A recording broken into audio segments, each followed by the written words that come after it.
May parcel na naman kami dumating. Wala naman daw order si Mrs. Wala din naman akong order. Kanino naman kaya order to? Kaya tara, buksan natin. Nagdadalawang isip pa nga kaming kuhanin to kasi nga 600 plus yung presyo nito. Pero naisip namin baka order to ng isa sa mga anak namin kaya kinuha na rin namin. Medyo mabigat din kasi to.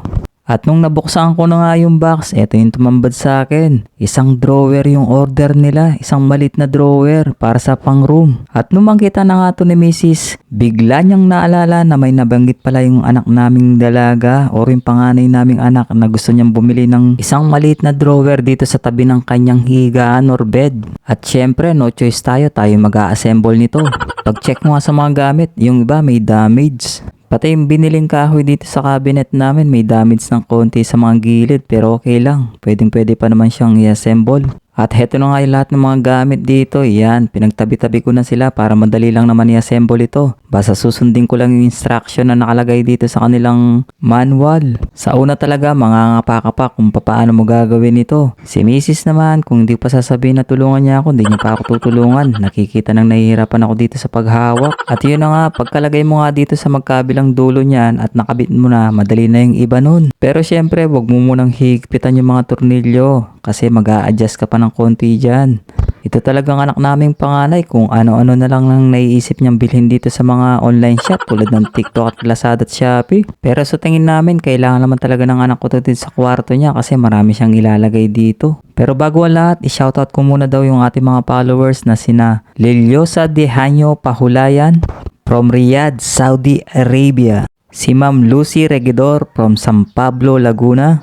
Sina CJ Vlogs at si Ma'am Regina Rodriguez ng Albay. At kung gusto nyo rin ma-shoutout kagaya nila, mag-comment lang kayo kung saan location nyo para ma-shoutout ko kayo sa susunod.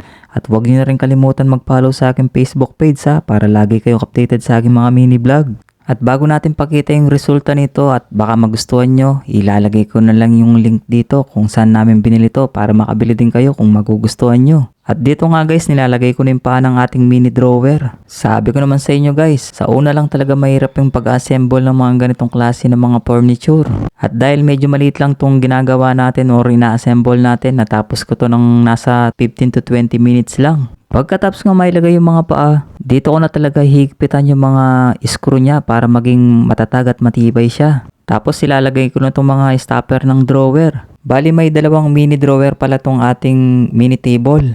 Pagkatapos nga mailagay itong mga stopper niya, ilalagay na natin tong dalawang drawer dito.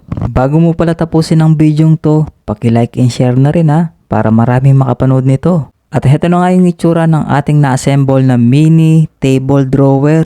Meron palang ibang kulay yan. Kung gusto niyo ng itim, meron po. Meron din siyang cream, yung parang kahoy style. Pagkatapos nga ma-assemble yan, ilalagay na natin sa kwarto ng anak ko. Dito niya pala gustong ilagay sa tabi ng kanyang bed or kanyang higaan dito sa kanyang kwarto para daw mailagay niya dito yung kanyang mga gamit tulad ng cellphone bago siya matulog. So hanggang dito na lang ang ating mini vlog. Maraming salamat. Bye-bye!